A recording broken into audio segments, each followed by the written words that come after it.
미국의 간섭에 자포자기하면 안 돼. 박준혜 상임위원장. 윤석열 파면을 촉구하는 집회와 내란을 옹호하는 성조기 부대 집회가 열리는 광화문 광장 한쪽. 여기서 국민주권당과 청년촛불행동, 한국대학생진보연합 등 여러 단체가 내정 간섭 저지, 주권 수호, 미대사관 앞 농성을 진행하고 있습니다. 이들이 어떤 주장을 하면서 농성하는지 박준혜 국민주권당 상임위원장을 만나보았습니다. 박 상임위원장은 미국의 내정 간섭이 분명히 있는데 이게 괜찮다고 보는 건 사실상 미국이 간섭하고 개입하고 이래라 저래라 하는 것도 어쩔 수 없이 받아들여야 하는 것 아니냐는 자포자기, 굴종적 태도라고 지적했습니다. 또 미국이 한편으로는 이재명 대표를 거부하지만 한편으로는 미국의 패권 전략에 부응하도록 끌어당기는 면도 있는 강혼 양면이 있다라고 분석했습니다.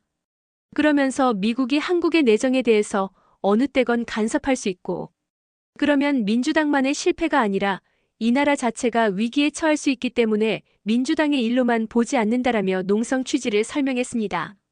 대담 전체 내용은 다음과 같습니다. 미국은 내정 간섭 즉각 중단하라는 구호를 들고 농성하고 있는데 지금 미국이 어떤 내정 간섭을 하고 있나요?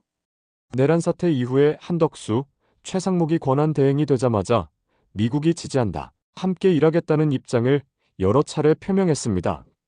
며칠 전에도 트럼프 정부의 루비오 국무부 장관이 또 최상목을 신뢰한다고 했습니다. 지금 우리나라 내정은 굉장히 예민한 상황입니다. 또 한덕수, 최상목 국무위원들은 전부 윤석열이 계엄할 때 국무회의에 참여했던 사람들입니다. 윤석열은 지금 그 국무회의가 정상적인 절차였다고 우기는데 그러면 거기에 참가했던 국무위원은 모두 내란 공범일 수 있습니다. 그래서 사실 어느 나라도 한국의 이런 상황에 대해서 가타부타 말하지 않고 신중하게 대하는데 미국만 유독 여러 차례 얘기하고 주한 미국 대사 대리 등이 굳이 권한대행이나 국회의장, 여야 대표를 만나고 다닙니다. 이건 당연히 국내 정치에 영향을 줄 수밖에 없고 남의 나라 내정에 대한 지나친 간섭이라고 볼 수 있습니다. 과거 윤석열은 미국의 대통령실 도청을 두고도 동맹끼리 그 정도는 괜찮다는 식으로 말했습니다. 한미관계 특성을 보면 미국이 한국 정치 현안에 대해 그 정도 발언을 할 수 있는 것 아닌가요? 이게 괜찮다고 보는 건 사실상 미국이 간섭하고 개입하고 이래라 저래라 하는 것도 어쩔 수 없이 받아들여야 하는 것 아니냐는 자포자기, 굴종적 태도가 있다고 보입니다. 아무리 친미 국가라 해도 미국이 도청하면 독일이나 프랑스나 굉장히 항의했습니다. 그게 당연한 겁니다. 보통의 나라 사이에서는 간섭이나 개입에 대해서는 주권 침해 문제로 보고 강력하게 대응하는 게 상식적인 일인데 유독 한국만 그러지 못하고 있다는 게 내정 간섭을 그냥 순순히 받아들이고 있는 것 아닌가 싶습니다. 이제는 그래서는 안 됩니다. 이재명 대표 범죄인 취급 사과하라 이런 구호도 있는데 그러면 미국이 이재명 대표가 다음 대선에서 집권하는 걸 반대한다고 보는가요? 12월에 내란 사태가 일어나자마자 급하게 미국 의회 조사국이 보고서를 냈습니다. 여기는 미국 의회의 공식적인 연구기관이고 의원들이 보고서를 받아서 참고하는 그런 곳입니다. 이 보고서의 평가가 명백합니다. 윤석열이 미국 중심의 인도 태평양 전략에 너무 잘해줬는데 이재명은 이런 대외 정책, 친일 행보에 대해서 굉장히 비판적이었다고 평가를 했습니다. 이렇게 숨기지 않고 윤석열이 미국에 유리하고 이익이었는데 야당은 그렇지 않을 거라는 매우 큰 우려를 그대로 드러내고 있습니다. 거기다 이재명 대표가 재판받는 것을 적시한 것이 누가 봐도 미국이 이재명 대표를 거부하는 듯한 인상을 주기에 충분합니다. 최근에 미국의 유력 외교 잡지 포린폴리시에서 이재명 대표에 대해 긍정적인 서술을 한 걸 보면 민주당과 미국이 관계가 나빠 보이지 않습니다. 아무리 미국이 윤석열의 정책을 계승하는 정권을 원한다고 할지라도 한국의 정치 상황을 봤을 때 정권 교체 가능성도 상당히 높습니다. 그래서 미국이 한편으로는 이재명 대표를 거부하지만 한편으로는 미국의 패권 전략에 부응하도록 끌어당기는 면도 있는 강혼 양면이 있다고 봐야 합니다. 민주당에서 트럼프 대통령을 노벨 평화상에 추천한 건 어떻게 보나요? 가당치도 않고 세계가 웃을 일 아닌가요? 그래도 트럼프가 전쟁을 2개나 끝내려고 하지 않나요? 우크라이나를 자기들이 거의 식민지화하겠다는 거고, 가자지구를 미국의 땅으로 만들겠다는 식인데 평화를 원하는 걸로 볼 수 없습니다. 트럼프 정부가 앞으로 펼칠 대외 정책도 무슨 평화와 호혜 이런 거랑 멀 거라는 점은 당연합니다.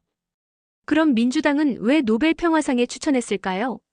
민주당도 미 의회 조사국 보고서가 나왔을 때는 당황스럽고 걱정스러웠던 것 같습니다. 그래서 말도 안 하고 조심하다가 미국에 잘 보이면 그래도 미국이 용인해 줄 수도 있겠다는 기대감이 생긴 것 같습니다. 이것만 봐도 미국의 내정 간섭이 매우 크고 영향력이 있기 때문에 민주당이 영향을 받는 걸 알 수 있습니다.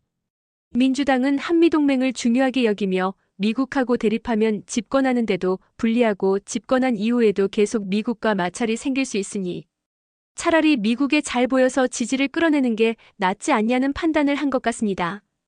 그런데 굳이 국민주권당에서 내정 간섭 문제를 부각하는 이유가 있나요? 민주당이 집권하면 단순히 한 정당, 한 정파를 대표하는 것이 아닙니다. 그 당의 정강 정책이 어떻든 집권하는 순간 이 나라를 대표하고 우리 국민을 대변해야 합니다. 그렇기 때문에 집권당이 어떻게 하느냐는 매우 중요한 문제고, 잘 못하는 것에 대해서는 비판해서라도 교정하고 바로잡기 위해 노력해야 하는 건 이 나라의 국민으로서, 또 이 나라의 운명을 고민하는 하나의 정당으로서 당연히 해야 할 일입니다. 근 몇 년만 봐도 미국이 한국의 내정에 대해서 어느 때건 간섭할 수 있고, 그러면 민주당만의 실패가 아니라 이 나라 자체가 위기에 처할 수 있기 때문에 민주당의 일로만 보지 않습니다. 국민주권당 내에서 혹시 내란 진압과 윤석열 탄핵에 집중해야 할 때 갑자기 무슨 반미운동이냐는 반응은 없나요? 농성 내용에 공감은 하지만 지금 미국이 그렇게까지 심하게 간섭할 수 있겠냐? 대중이 호응하겠냐? 그런 우려가 있습니다. 파면에 집중해야 할 때 아니냐는 반론도 일부 있습니다. 물론 눈앞의 일도 중요합니다. 윤석열 파면은 우리도 매일 헌재 앞 촛불 집회 참여하고 또 최선을 다하고 있습니다. 그런데 정말 중요한 건 어떻게 확실하게 정권 교체를 하며 정권이 교체된 다음에 어떻게 국정 운영 동력을 만들어낼 거냐입니다. 또 거기서 미국의 영향을 차단하는 것이 매우 중요합니다. 우리나라의 외교 정책이 정상적으로 국민의 의지에 부합하게 가도록 하려면 미국의 영향력, 간섭 시도를 얼마나 차단하느냐가 더 결정적일 수 있습니다. 한국 실정에서 반미 얘기하는 게 사실 쉽지 않습니다. 색깔론 공격도 당할 수 있습니다. 주변 반응은 어떤가요? 굉장히 유심히 보면서 지나가는 분들이 많고 당연히 응원해주는 분들도 상당히 많습니다. 어떤 분은 굉장히 유심히 보더니 윤석열이니까 그렇게 미국이 간섭하고 마음대로 한 거 아니냐? 윤석열이 끝나면 이제 안 그럴 거 아니냐? 이렇게 질문해서 한참 토론했습니다. 그분 역시 미국이 한국에 대해 늘 내정 간섭을 해왔고 정권 교체가 되면 더 개입하려고 할 거라는 점에 공감했습니다. 촛불 시민들은 응원해주고 성조기 부대는 북한으로 가라. 중국인 아니냐? 이렇게 시비를 걸기도 합니다. 농성은 언제까지 할 계획인가요? 농성은 무기한으로 합니다.